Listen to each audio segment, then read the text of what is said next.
مردان میں سابق وزیر اعظم عمران خان پر ہونے والے حملے کے خلاف وکلاء نے ریلی نکال کر کچہری چوک میں احتجاجی مظاہرہ کیا۔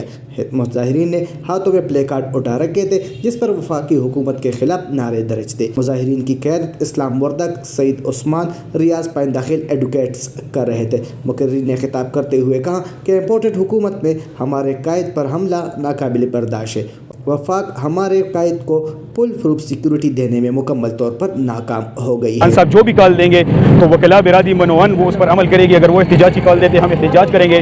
ابھی تک جو انہوں نے کہا کہ ہم پرامن رہے تو ہم پرامن ہیں۔ اس کی جو پالیسی بھی ہے ہم یہ نہیں چاہتے کہ ملک کو ڈیسٹیبلائز کی طرف لے جائیں۔ ہم اس کو یہ ہے کہ ہر ادارے کو اپنی ایک حد میں رہیں۔ اور امن مارچ کر رہے جس پر گولی برسائی گئی۔ ہمارے قائد پر حملہ ثابت کرتا ہے کہ حکومت بکلاہٹ کا شکار ہے۔ حملہ ایک منظم سازش کے تحت کیا گیا ہے کہ جوڈیشل انکوائری ہو کہ اس کے پیچھے مائنڈ کس کا تھا، کیونکہ یہ ایسے نہیں ہو سکتا کہ ایک بندے نے کہا ہے کہ میں آیا اور مجھے یہ برا لگا اور میں نے ایسا کیا نہیں۔ یہ مظاہرین کا کہنا تھا کہ ہمارے قائد پر ہونے والے حملے میں ملوث عناصر کو جلد از جلد بے نقاب کیا جائے ورنہ حالات کنٹرول سے باہر ہوگا۔ رفاق باچا، مردان۔